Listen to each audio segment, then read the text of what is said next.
Most modern bank buildings have a modern look, but back in the early 1900s, some banks in this area were spectacular. In 1918, an impressive bank was built in Titusville, and it's still in operation today. Our John Last brings us along for a tour in this edition of The Last Word.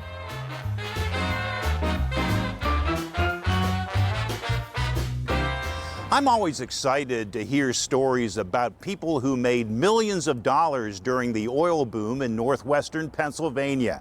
That's why I'm in Titusville to tour this majestic old bank that was founded by one of those tycoons, James C. McKinney.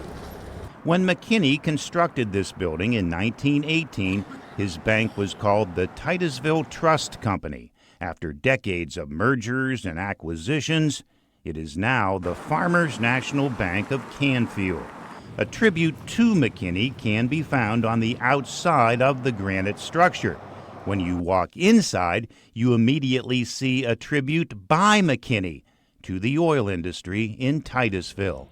Its history is depicted by beautiful murals on the ceiling. Amy Rio is the bank manager. She constantly thinks about the wonderful artwork above her. You can't help it. Every single day you think about just the beauty and the legacy that you're carrying on in the community, and it's fantastic. McKinney's ceiling tribute to the oil industry is highlighted by a large painting of Colonel Edwin Drake, who drilled the world's first commercial oil well in Titusville in 1859. Drake is accompanied by two men who represent the workers who helped him in the oil field. McKinney wanted to honor those folks too.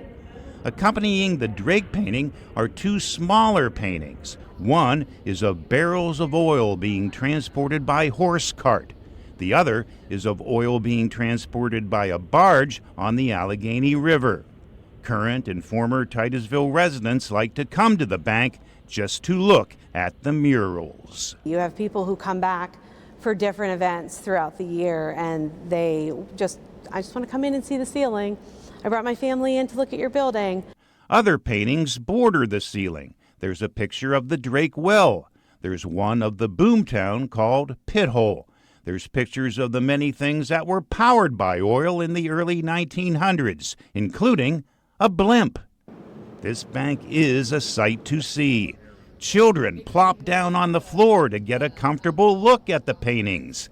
They invite adults to join them. They'd automatically take these grown women and grown men and lay them on the floor and say, "Look at the ceiling with me."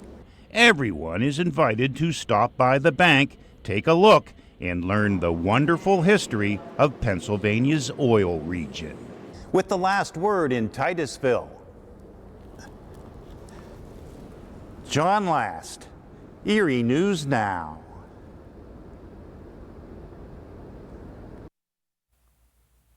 Pretty incredible, right? Well, the building has other impressive features. The exterior of the bank is made of granite from New Hampshire. The interior walls are made of several types of marble imported from Europe. And last but not least, the contractor hired to build that bank was from Erie.